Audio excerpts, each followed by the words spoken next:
All right. I see the recording has started, so we can go ahead and get started. Welcome everybody to today's innovation webinar on storage as a transmission asset. My name is Sarah Fitzpatrick. I work for the National Association of Regulatory Utility Commissioners, or NARUC, on their Center for Partnerships and Innovation team, or CPI.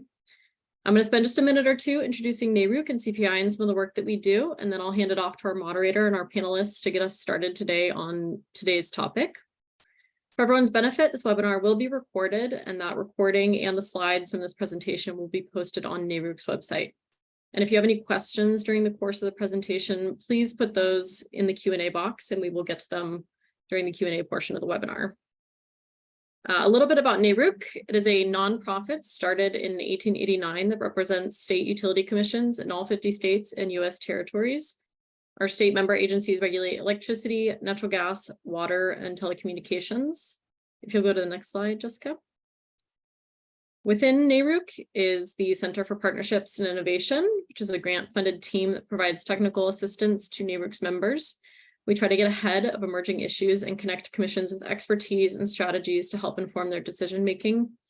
So one way we try to do this is through events like this innovation webinar series, but we also produce a variety of publications and prepare virtual and in-person trainings and events so that our members can build relationships and learn more about the issues that they're working on in their commissions. So I highly encourage everyone to spend some time exploring our website, which is shown on this slide here, to see more of our resources and publications that we've produced and get involved in some future events. Finally, I'd like to say thank you to the Department of Energy and NIST for making all of the work that CPI does possible through their funding. And if we'll go to the next slide, I'd like to introduce our moderator for today's innovation webinar, Chair Carrie Zalewski of the Illinois Commerce Commission. Chair Zalewski serves as a utility regulator and energy attorney with an engineering background of over 15 years of experience in environmental and energy regulation, and an extensive background in public utility regulation, environmental policy and compliance, wholesale power issues, and corporate governance. Thank you for moderating today's panel, Chair Zalewski, and I will pass it over to you. Thanks, Sarah. I appreciate the introduction. Again, my name is Carrie Zalewski. I sit as chair of the Illinois Commerce Commission. And first, I want to thank NARUC and the Center for Partnership and Innovation on this webinar entitled Storage as a Transmission Asset, or otherwise known as SATA. Today's panel is just another example of NARUC creating educational opportunities for regulators and the industry as a whole about these technical and emerging issues that we're all grappling with. And we all know that we are better decision makers once informed on these technical topics. And so I really think NARUC has made a really good point at highlighting this topic. I can see from the high number of participants, particularly on a Monday afternoon, that there is a lot of interest in learning more about this topic. So today we are discussing SATA, or storage as a transmission asset. Now, a quick look to what's in the queue at the RTOs, and there is no debate. Storage will be a much larger piece of the transmission mix pie in the years and the decades to come. So we might as well get the full benefits of storage as it infiltrates the grid. We know there are many services and attributes that storage can add to the grid above and beyond participating in the energy and capacity and ancillary markets. So what about using storage as a transmission asset? Now, what does this entail? What are the benefits of SATA? What are the best use cases? How successful have grid operators been in incorporating SATA so far? Well, we're going to unpack these questions and a lot more in our panel discussion today with our experts. So I'm going to go ahead and introduce our panelists now so you can get a better feeling for their expertise that they're bringing to the conversation. First, we have Kiran Kumazarwamy, who is the Chief Technology Officer at Bright Night. Karen is a recognized battery energy storage expert in the US and global markets and brings 18 years of experience in the energy industry with specific experience in battery energy storage leadership. Most notably, while in his prior role at Fluence, Kieran evangelized the storage as transmission idea and created the pathway to create a product based on this application. We also have Gabe Murtoff, who is the storage sector manager at the California ISO and focuses on strategy for grid evolution as the California energy market moves towards reduced greenhouse gas emission objectives. Gabe has over 10 years of experience developing ISO market policy and performing ISO market monitoring services. And finally, Jeremy Twitchell, who is an energy research analyst at the Pacific Northwest National Laboratory, where he leads the equitable regulatory environment area of the PNNL energy storage program and assists in distribution system planning research. In those roles, he's responsible for reaching out to states to provide technical assistance in analyzing energy storage and other developing energy resources and incorporating them into utility planning and procurement activities. So for today's conversation, we're going to use the first half to learn more about SATA from our expert panelists. They have some slides prepared. And then we're also going to leave time for questions and answers.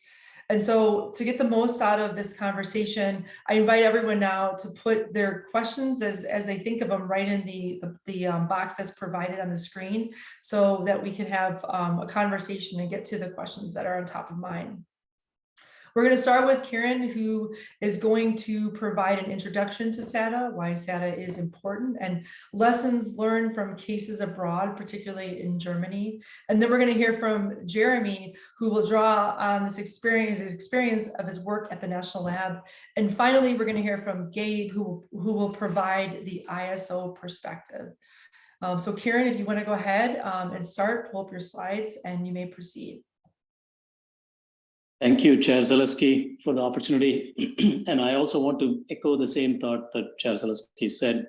Thank you to NARUC and CPI for organizing a discussion on this topic. I think it's extremely important for us to have an open discussion on this topic, particularly at this juncture. So just a quick introduction of myself. I work as the Chief Technology Officer at BrightNight. If you go to the next slide, please. BrightNight is a renewable power solutions company. It was founded by Martin Herman, who is famous in the renewables industry for having founding companies like 8-Minute Energy before. And I literally recently started with BrightNight about 3 weeks ago. Before that, I used to work at a company called Fluence, which some of you may be familiar with. Was a joint venture between AES and Siemens, specializing in energy storage. Now, BrightNight is a big company. There's about 21 gigawatts of project portfolio in the US market for BrightNight, about 2 gigawatts in Asia Pacific. One of the key differentiators for us at BrightNight is to be focused on our customers and providing a differentiated solution with specific emphasis on renewable dispatchable capacity. So that said, if you go to the next slide, I really wanted to set this context up on what is this topic? Why should we care about this topic? And obviously everybody's pretty busy with everything that's going on and on a Monday, beginning of the week. So why should we discuss this topic? So I wanted to give you this context up front, why this is an important topic for us to discuss, debate, and potentially arrive at solutions. Number one is that on the generation side and on the transmission side, we are solving for the same thing, which is how do we serve that load for 1 hour out of 8,760 hours in a year, that is 5 years out or 10 years out. So we are building the church for the Christmas day on the generation side and on the transmission side. Now, if you think about where we have gone as a society, is to really question our capital allocation principles in terms of assets that tend to be pretty poorly utilized and pretty high cost capital assets, basically the assets that you cannot recover on volumetric basis and whose costs can only be recovered on a capacity basis, right? And so that really is a peaking gas plant, for instance, that runs for 5% of the year. Or that could also be for a transmission line that you need only for specific portions of the year. The problem is identical on the generation side and on the transmission side. Now, one thing that we did in the storage industry is that when I started in the storage industry about 8 years ago, I was attending a lot of NERUC meetings and spreading awareness on storage as a peaking capacity alternative to gas-fired peaking plants. Now, in 2023, as we sit here, it seems to me as if we've crossed the bridge effectively, in the sense that at least majority of the integrated resource plans across the country include energy storage as a resource when it comes to peaking capacity type analysis on the generation side. Now, here is a trivia for many of you. How do we measure utilization on the generation side? So when we talk about utilizing high cost capital assets, the easiest metric for generation is the capacity factor. Everybody knows about it. It's the yardstick that we use. So we take the pulse of a generation plant and we say, well, it's a low capacity factor asset, and so it's poorly utilized, or it's a 90% capacity factor asset, it's very well utilized. Now, when you go to the transmission system, as I said before, it's the exact same problem that we have. We build large high voltage transmission lines, much along the same lines as we build large natural gas-fired peaking gas plants, except that we don't know how to utilize, or how do we measure utilization on the transmission side. So that's the trivia number 2 on the right-hand side for you, which is if I juxtapose the same question on the transmission grid side and I say, well, how do we make sure that all of these high-cost capital assets that we're putting onto the transmission grid get effectively utilized? We kind of scratch our head and say, well, there's an AC system, power splits in the ratio of impedances. Sorry, it's a very complicated answer. I can't figure out how to answer that question. And that's the paradigm that we live in, right? But fortunately or unfortunately, as a society, we are moving towards more efficient capital allocation. So personally, I see this as a capital allocation problem in terms of making sure that we spend capital in the areas that we really do need to, and in the areas that we don't need to, we reallocate capital in different areas. And so here, I think of this as more of an approach where you can utilize existing transmission asset much more effectively by having battery energy storage embedded into the transmission grid, and also, quote unquote, right size the transmission grid, right? Again, if you think about networks that are transportation models in any other commodity, if you take natural gas, for instance, if you take airplanes, if you take perishable goods, if you take any other transportation model, there is actually energy storage embedded in each of those transportation models, except for electricity. And so I do think that this application of energy storage has significant potential in our ability to utilize what ratepayers have already paid for or will be likely paying for the next 30 to 50 years. So we go to the next slide. What I really wanted to hone in on were a couple of case studies from across the world, and really want to encourage people on the phone call today to ask questions. There is no question that is silly or lame or stupid. So please feel free to engage myself and the rest of the panelists on any questions that we can be of use for or answer for. So 2 examples that I wanted to point it out for people that are listening. One is an international example. If you go to the next slide, please. This is from Germany. And similar to the States where we live, Germany actually has a German grid development plan that 3 of the transmission companies, TenneT, Transnet, and Amprion, actually developed together. So similar to like our PJM expansion plan and our MISO expansion plan, these 3 transmission companies in the country of Germany come together. Yearly, they do this look at what they would need for their grid. And about 3 or 4 years ago in their grid development plan, they came up with an idea called Nets Booster, aka the Grid Booster program, which essentially was a pilot project of about a gigawatt or so of batteries embedded on the transmission grid to help them effectively manage grid-related congestion and renewables curtailment that was happening in Germany. Now, as you can imagine, Germany has a lot of offshore wind to the northern part of the country, whereas the load is all in the southern part of the country. And so they have these long-distance transmission lines running north-south, and there's only finite amount of capacity for them to transport all of that power north-south. And so they are in the process of adding additional transmission lines in this corridor. But if you think about NIMBYism in the States, multiply that several times in Germany. It takes significant effort to actually build transmission in Germany. And so what the transmission companies did in coordination was to effectively use energy storage, as is shown in this figure on this slide here. It's about 250 megawatts of energy storage for Transnet, and 2 times 100 megawatts, about 200 megawatt hours of storage for the Tenet system, all for making sure that you utilize that high value north-south corridor more effectively, right? And so again, I'm not going to read through all of these slides, but it is an incredible example of how state-owned transmission companies in a country have pursued this idea within the construct of the regional transmission planning process and have pursued regulatory approval for that. The equivalent of our FERC happens in Germany too. It's called BNetzA. Bundesnetzagentur is the federal organization that approves, is a federal regulator that approves these transmission plans. BNetzA approved these plans about a year ago, and these transmission companies are procuring these solutions today. And so for those of you that are thinking about whether this is a very fancy idea, this sounds very novel, it's highly innovative, has anybody done this before? Am I the first one to do it? I can reassure you that you will not be the first one, because these great transmission companies in Germany are already moving ahead with procurement.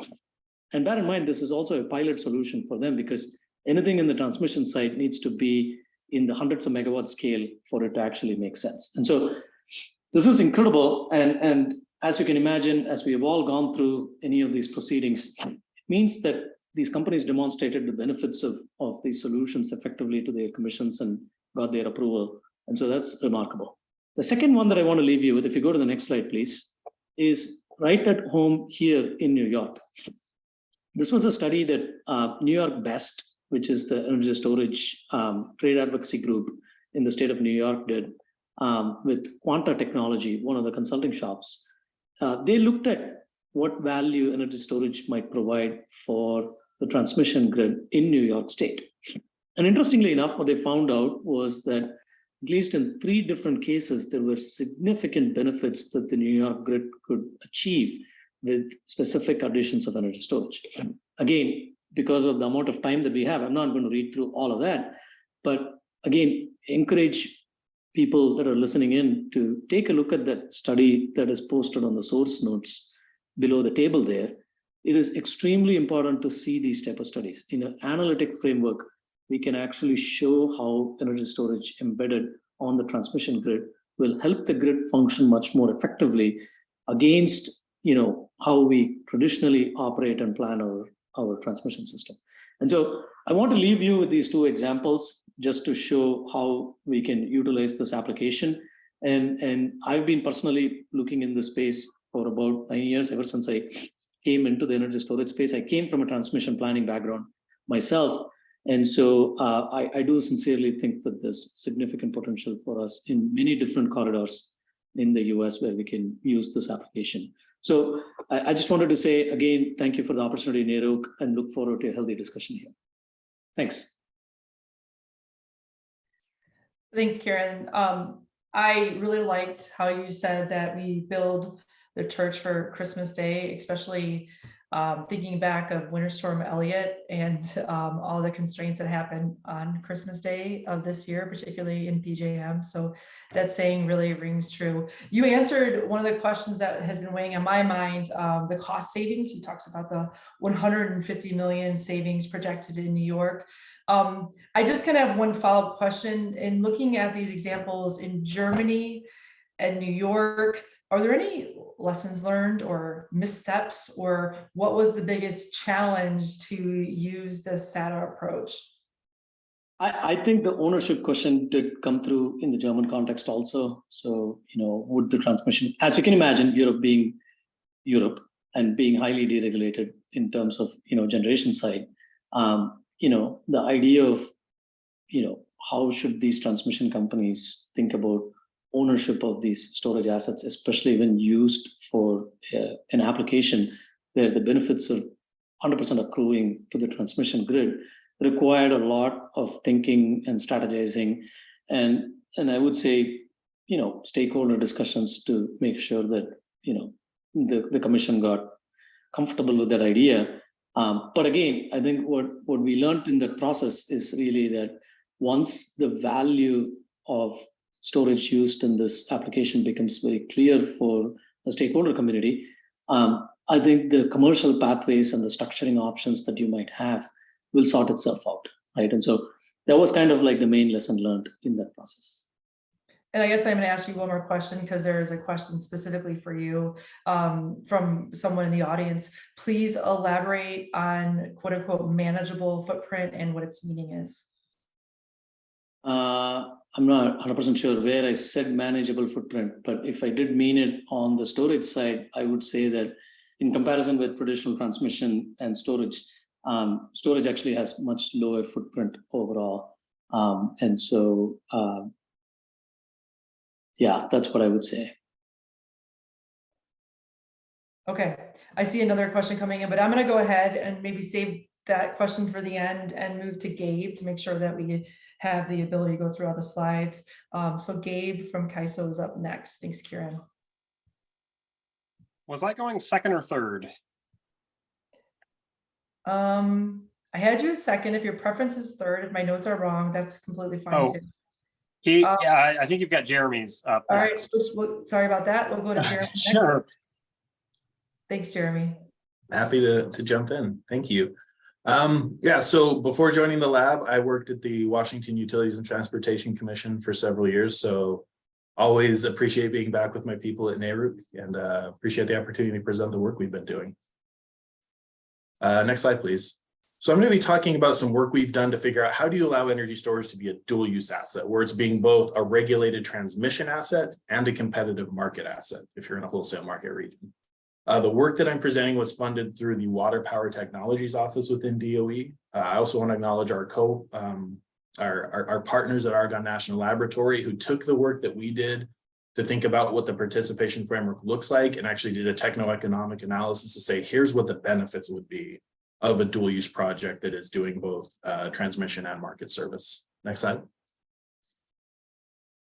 So there's a long history of policy activity leading us to where we are. The idea of using storage as a transmission asset goes back at least to 2005, where the Energy Policy Act of 2005 specifically said energy storage can be an advanced transmission technology, meaning that it can enhance the functionality of the transmission system. In Order 890, FERC Order 890 in 2007, FERC told transmission owners that they had to have transparent planning processes when they were planning their system. 2011, FERC came back with Order 1000 and said, you need to coordinate on a regional basis. You need to work with your neighbors in doing these regional transmission plans. Also, both of these orders, FERC encouraged transmission planners to consider non-wires alternatives, so things like energy storage. And then the big one that always flies under the radar is Order 784 in 2013. And this one is not at all, it's not interesting, it's not flashy. This is just where FERC created an account within the Uniform System of Account that allows utilities to put storage in their transmission accounts. Again, not very interesting, but when we're talking about getting utilities' attention and telling them you can use storage for this purpose, this one did a lot of the heavy lifting on that. Next slide, please. So just to kind of frame this a little bit more, kind of build on what Kieran shared with us. Transmission lines that we use, they're not perfect conductors. As electricity moves through them, they heat up, they expand, they sag. This is what causes line loss, So when we're talking about what the operational limits of a transmission line are, we're not necessarily talking about how much electricity it can move, off it can get. And so that's going to be dependent on the electricity going through it, as well as the ambient temperature, wind, lots of factors. So storage, obviously it can't move energy from point A to point B like a transmission line can.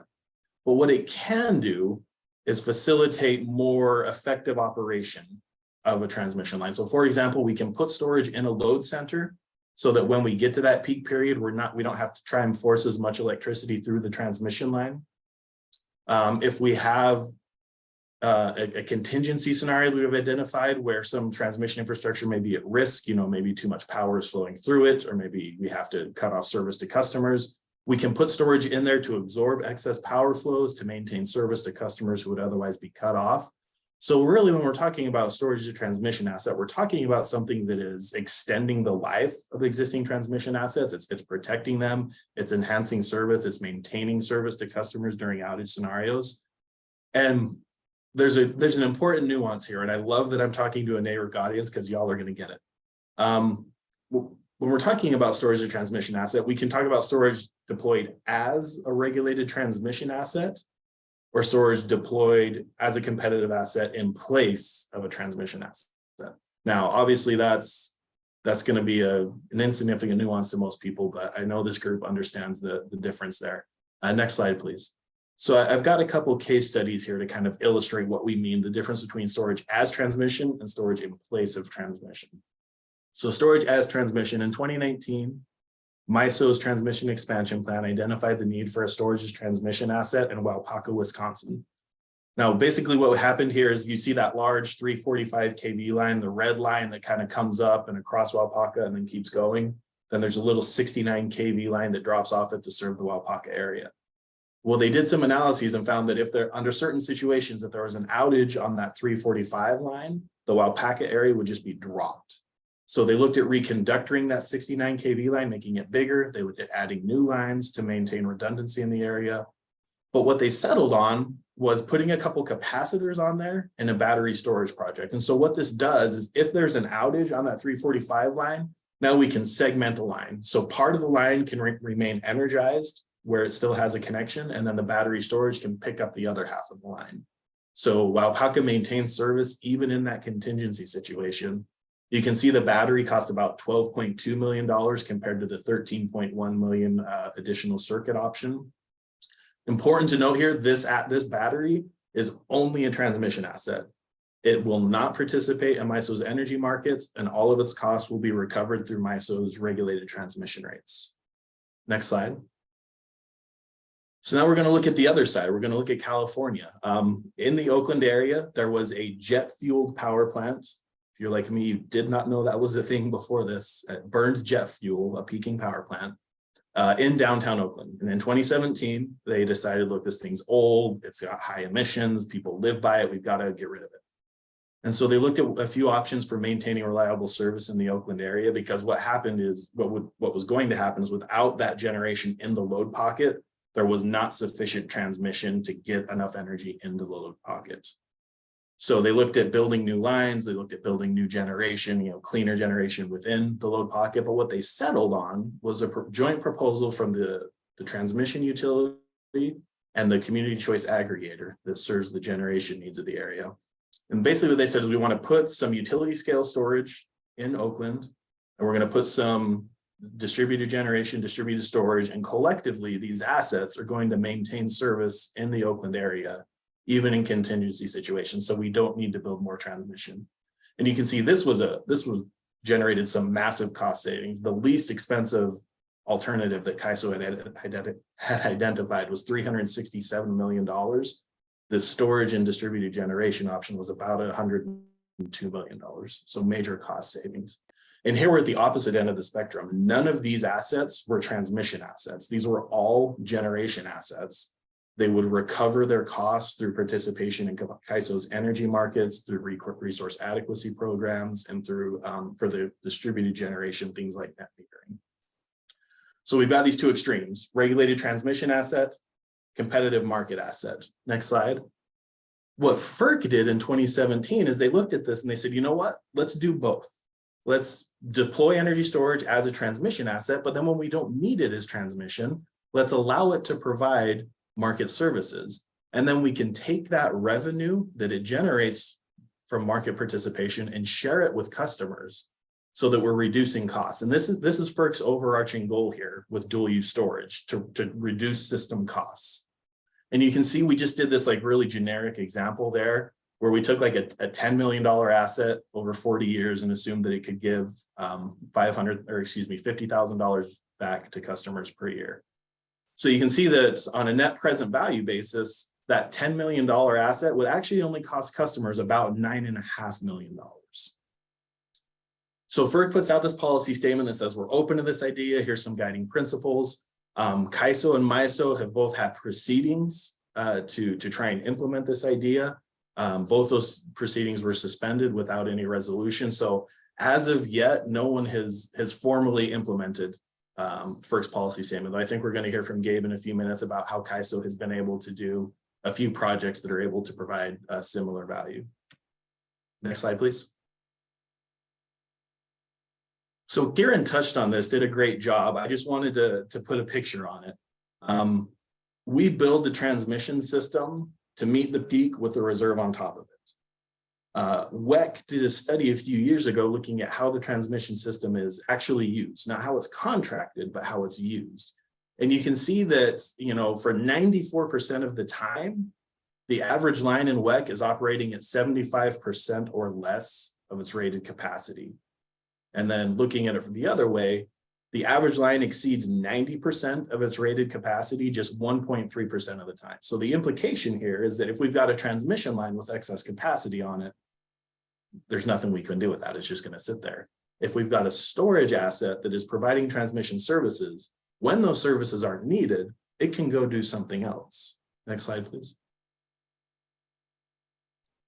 So what we wanted to do in our project was figure out, okay, how would you do this in practical terms? So we looked at first, how do you get storage identified in the transmission planning process? And, you know, we really identified two key principles here. And really, it just comes down to you've got to have a clear process for how and when those storage alternatives can be proposed and considered. This is something that most ISOs have not done. So if I'm a developer or an advocate with a storage alternative, it's not clear to me when and how to propose that. And it's very easy for me to miss that window.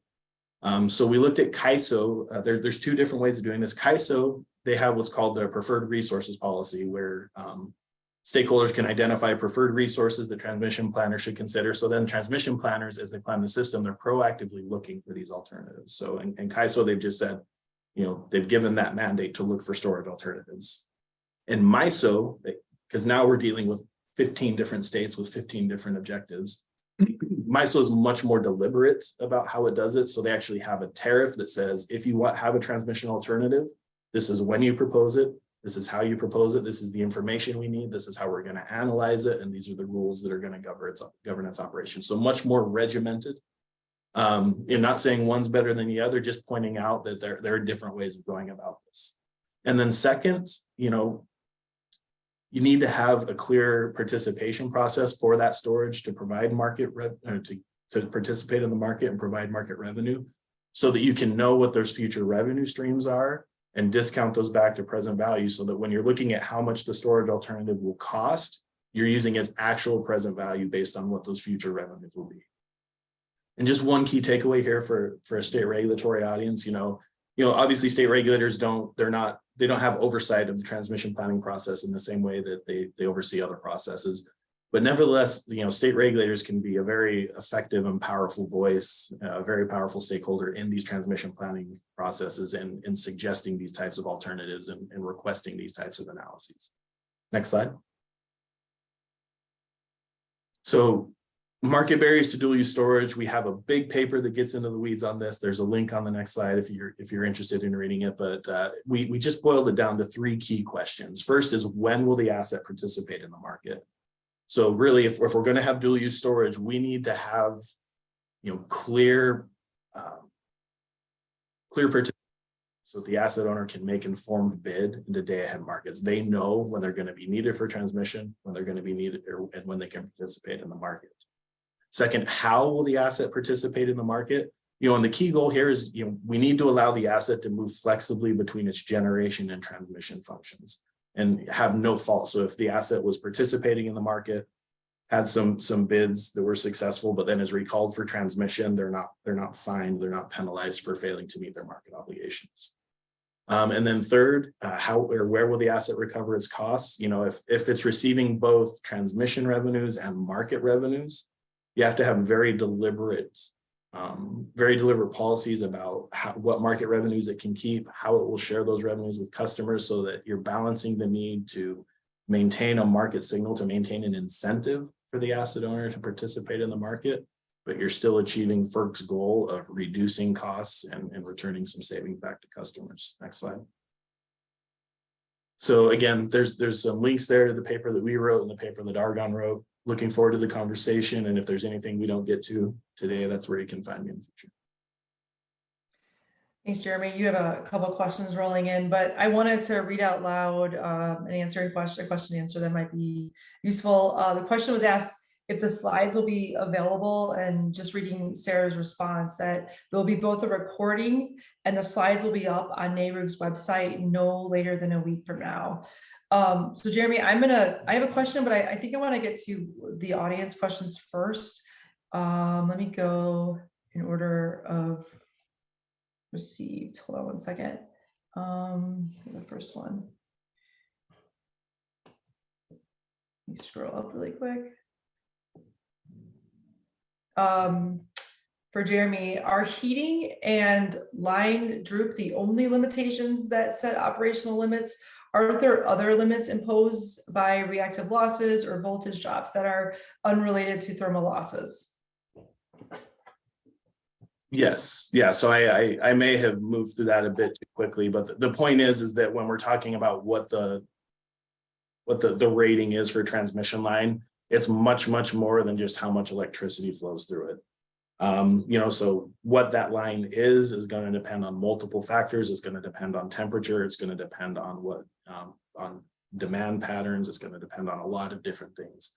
The point is that as we set those lines and as we look at the contingencies, when we're looking at a contingency on the transmission system, basically it's N-1. We're taking something out. It's a transmission line that fails, a generation plant that goes offline, and we're seeing how power flows change on the system. Now, NERC standards say that if you have an outage like that, you have a certain amount of time to basically normalize power flows across the system. You have to prevent it from cascading, kind of being a domino effect and causing other things to fail.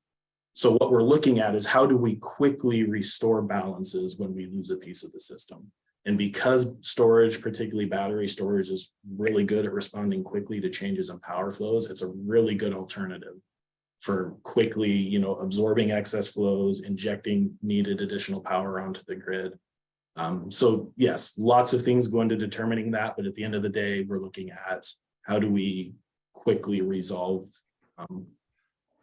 contingency events that arise on the system. Okay, let me ask one more question. I know there's a couple more rolling in, and I want to shift over to Gabe, and if he's wants to answer any of these. But the question I want to ask, not all states obviously are in ISO territory. So what are your thoughts on how a non-ISO territory could deploy storage as both transmission and a market asset? Yeah, that's a great question. And honestly, it's a double-edged sword. If you are in a vertically integrated territory, there's nothing stopping you from doing this. You're not dependent on a market product that allows you to do it. You can, a vertically integrated utility can deploy storage and harness all of these benefits. The challenge, the other side of that sword is some of those values and benefits without that market signal from an ISO may not be as immediately obvious as to what they are. And so a vertically integrated utility is going to have to maybe do a little more analytical work to determine what the values are in its system of the things like energy and capacity and ancillary services that the battery or the storage asset can provide. So yeah, it's applicable to both, and we tried to structure our paper to address both. Really, the key challenge is the transmission planning. How do you get storage? How do you accurately represent storage in a transmission planning process and identify those opportunities?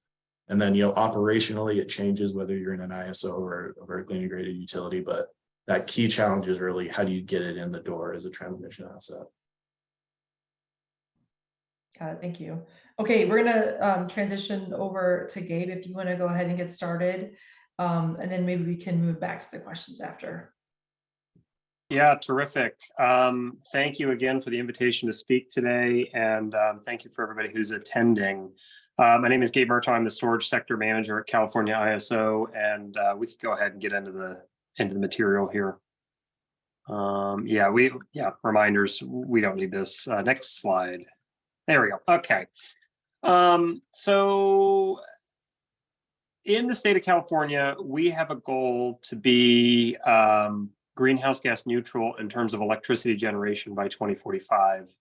And the state has plans for how we get from the resource mix that we have today to a resource mix that we're anticipating in 2045, which is going to be able to achieve this goal.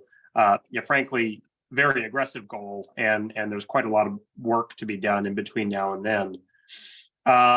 Those plans specifically call for a very heavy reliance on solar generation to actually produce the energy that's going to be consumed across the state. Now, obviously, the sun is only shining for 8, maybe 10 hours a day, where you're getting really high solar generation, and load is being consumed across all 24 hours of the day, and load is particularly high in the evening hours, immediately after solar is offline or perhaps waning. So storage can be incredibly useful, and it really plays a cornerstone in California's plans for that 2045 goal, where the storage resources really will be there to move energy during those peak times when there's an abundance of solar generation, to times when solar really isn't producing very much, but you still have load to serve. And it's possible that wind, there might not even be enough wind on the system to serve that load. Now, you do have other considerations for serving energy outside of, just, how do I move some generation intraday? So if I'm thinking about high solar generation at 11 o'clock today, and then serving load at 8 p.m., how do I do that? Yeah, maybe a 4-hour battery is the right solution. But there's been a lot of focus on sort of expanding that need and thinking more along the lines of, well, what if I want to move energy from a day when I have particularly high solar generation to a few days later when there might be slack solar generation and slack wind generation, which is certainly a scenario that we see in the future where it's going to be challenging to operate our grid. You also see scenarios like, situations where you have wildfires in the state of California. Wildfires threaten transmission lines. They also produce smoke, and smoke can reduce the amount of solar generation you can actually get, so that it can limit the amount of energy that's actually being generated across your fleet, which can have challenges. So you need to plan around that as well. However, there's also this conversation that we've been focusing on today, and I think that it really is a concern for the state of California. We're going to need a lot of new generation and a lot of new transmission potentially to support that generation. So are there ways to, and obviously in the state of California, like most other places in the country, transmission can be extremely expensive. So I think Kieran said it, how do you best utilize, an expensive asset that you've already got in place on the ground? And one potential way to do that is put storage on, the downstream side or the load side of your transmission assets. And that can save a considerable amount of money in terms of developing these new resources. And I would just say, not only is the build out for new generation incredibly high, but the build out for new transmission lines to support that generation is also quite high, and the numbers are very large when you look at them. If we could go on to the next slide, please.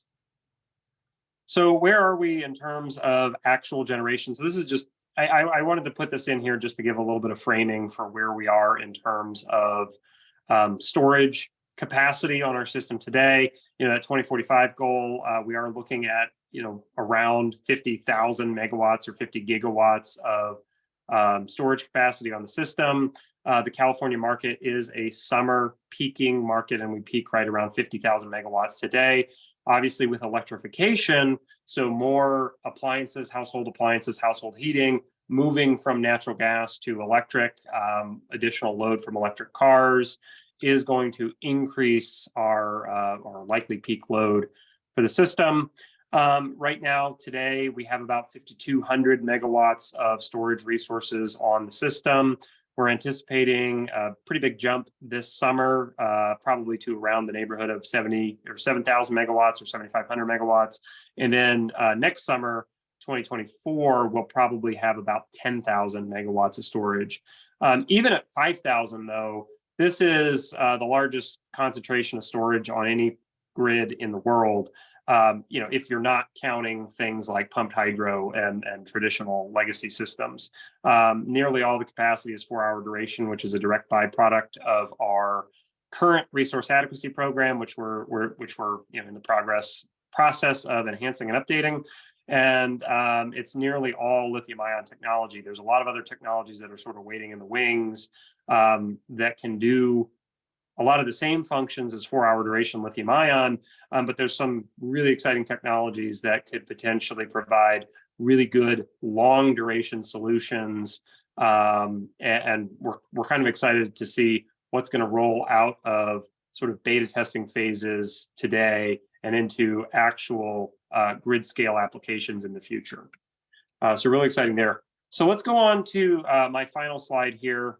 And I'm mindful of the time that we've got. As we've already heard, California has 2 projects that are developed specifically in local areas to avoid transmission projects. The scenarios that were walked through earlier were accurate. There are conditions where if we had retired resources in local areas, and we're anticipating load growth in these local areas, if we don't do anything anymore, build in those local areas, it's going to require new lines going into those areas to be able to serve peak times. The really nice thing about storage resources are you can locate a storage resource in a local area.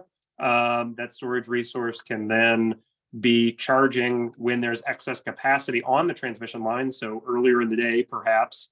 And then later in the day, when those transmission lines are fully encumbered, if we need additional generation, we can get that generation from the storage resources that have already been charged up and don't need to be charged anymore. Now, obviously, if you are thinking about how a grid operator has to actually manage these resources, it can become a little bit tricky.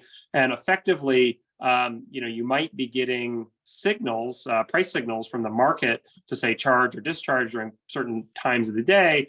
But during those days when you need the resources to kind of provide these transmission services, you've got to override those economic signals and say, no, I really need you charged. Don't discharge right now, because if you discharge now, I won't have stated charge later when my transmission line is going to be fully encumbered, and I'm really going to be counting on you to provide these local services.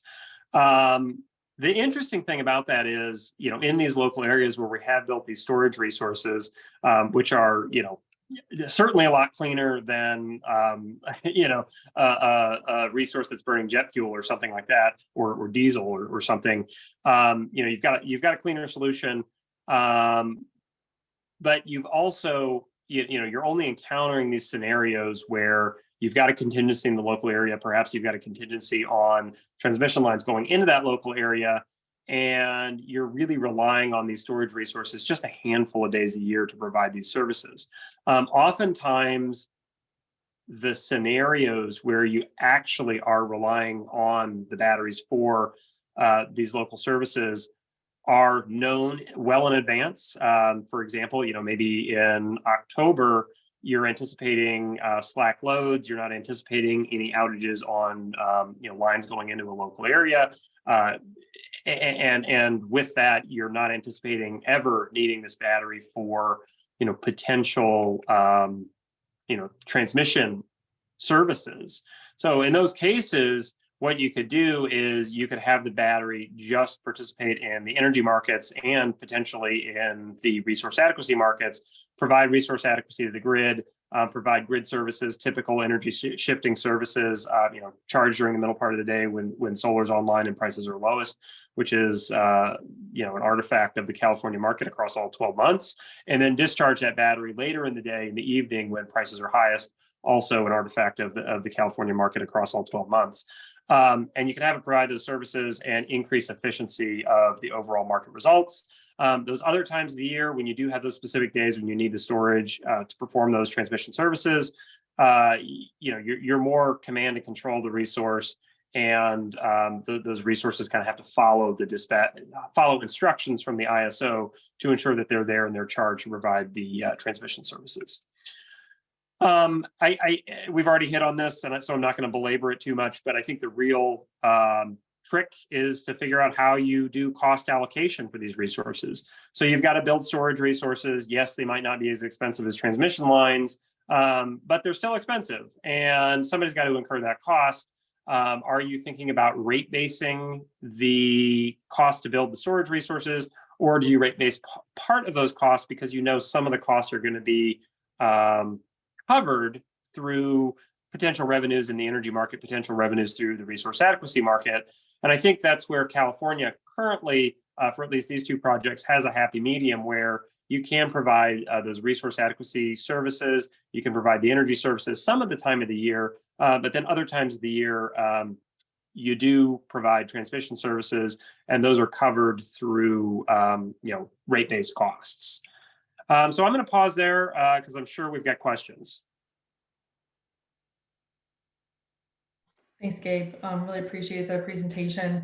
I'm going to ask a question. I see two questions kind of hitting on this point about long duration versus short duration storage, how we think about that, the difference in the planning and the way we value SATA, or any thoughts you have on it.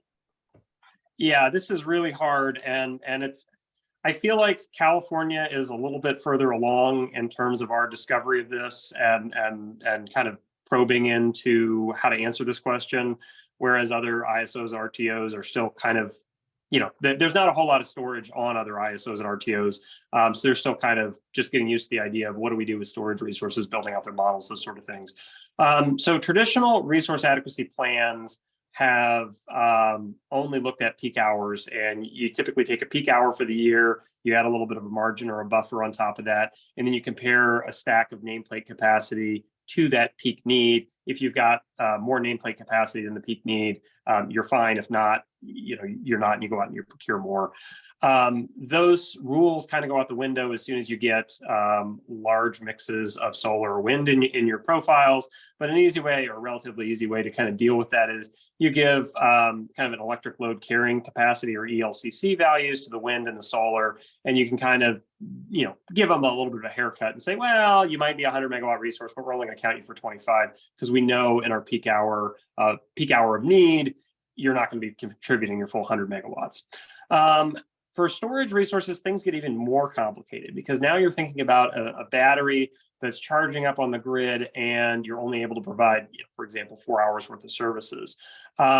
So what California is planning to do, and this is going to happen in our resource adequacy program beginning in 2025, is change from this methodology where we're really looking at a peak hour for the year to a methodology where we're looking at a peak day, or a most strained day for the year. And that day, you're going to have to demonstrate that you can meet load during all 24 hours, which means you can actually use your solar profile or your expected wind profile and count that towards a contribution during all 24 hours. But then if you're showing batteries to meet capacity later in the day, you have to demonstrate that you have enough energy to charge those batteries, which is really the critical component. And then if you're thinking about just 4-hour batteries or even shorter duration batteries, you can't count those for 8 hours. They're only good for the amount of energy that they can store. So I think that's really important. I think taking a step back even further, we are going to need to plan around those really bad contingency scenarios where you've got a wildfire, you've got a doldrum where you don't have very much solar generation, you don't have very much wind generation, and now you're not just thinking about a day, you're thinking about a week or potentially longer. And I think that's when you start to kind of integrate the transmission planning process with the resource adequacy planning process, and you're sort of merging the two and saying, gee, what happens if transmission is threatened? What happens with existing transmission lines? Do I need to build more transmission lines, or can I potentially build storage resources to offset those high transmission costs? Very challenging problems. I think we've got years of work to do here in this space, so it'll keep me employed. Thanks. What I'm gonna ask that Jeremy and Karen go ahead and turn their camera on. I'm gonna throw another question out, and then whoever wants to answer by unmuting, please feel free to do so. There's a question about why isn't this happening more? We heard examples in California, we heard examples in Germany, and what is the biggest roadblock? And for those areas, governments, RTOs, states, countries that are doing this, how did it start? Is it stakeholder led? Is it policy? Is it reliability? All of the above. So if you could just speak to, why aren't we seeing this rolled out on a grander scale? I can start. I think it's a great question. I have a feeling that it's got to do with the regulatory uncertainty on whether this can go through either a federal or a state proceeding on this type of a classification of an asset basis, and the uncertainty around that, right? So it's kind of a complicated thing, right? Because we've learned to live that phase angle regulators, variable frequency transformers, switch shunts, reactors, all of these are like transmission devices. But for whatever reason, a battery energy storage system is still in that nebulous category of like, am I allowed to put this in my analysis framework if I'm doing regional transmission planning? Would my regulator be okay with that? Would I seek cost recovery in the right way? Like, what if interveners ask like different type of questions? And so that's kind of like the biggest block in my view. And then I think the way people got started in other markets is to deeply use analytics to show the value. But regulatory reform or market reform doesn't happen because we sit and hypothesize on what's allowed and what's not allowed. Ultimately, we are here to create value for ratepayers. And once there's strong conviction in that value that we bring forward, then we figure out if there is a structure that makes sense. And so many of the other markets, the way it got started is doing deep analytics on that value creation and having conviction on following that value stream to see what type of regulatory construct makes sense. Yeah, just on why it's difficult. I mean, it's a silo issue. The way we designed and built and operate our system is generation is here, transmission is here, distribution is here, and never the three shall meet. And now we've got this asset that's like, well, it can be any of these. It can be all three. And that's complicated because we set up the way we regulate the grid, the way we plan the grid, the way we operate the grid around these silos. And now that we have assets that are trying to break through those silos, it creates jurisdictional questions. You've seen some of the disagreements between NARUC and FERC about where those lines are. It's a fundamental change in the way we've always done things, and that's always going to be difficult. But I agree with what Karen said. It's about, if you want to change it, you have to demonstrate the value. You have to prove that it's worth doing the work to change it. Yeah, I agree as well. And I would just say that anytime you're going to be assigning costs to one party or another and not assigning costs to one party or another, that's where you get the most contentious, policy that's developed in the ISO space. Who's going to pay for the transmission portion of it? How much of it do they pay? These are all questions that are going to have to be debated on every single project, unless an ISO or a state comes up with certain rules on how those costs are going to be divvied out. And those questions aren't answered yet. Okay, we're unfortunately at time. I promised to give Sarah 60 seconds. Gabe, Jeremy, Karen, this was wonderful. Thank you for lending your time and expertise. I suspect we'll only be hearing more about SATA in the future. So thanks for teaching us a little bit today. So I'll give it back to Sarah. Thanks, Chair Zalewski. And thank you to everybody who attended today's webinar for your engagement. And I will echo a huge thank you to our panelists and our moderator for this fascinating discussion today. I hate to cut off what we've been talking about. But I wanted to quickly highlight that we have 2 innovation webinars coming up, one later this month and one in June. Our topic for May is still being determined, but we'll be exploring incorporating AI into resilience-informed utility system planning in June. So please sign up for our CPI newsletter to get updates on these events, as well as other useful events and resources. And once again, a recording of today's webinar and a copy of the presentation will be posted on our website. So thank you, everybody, for attending. Thank you to our panelists and our moderator. And I hope everybody has a wonderful rest of your day.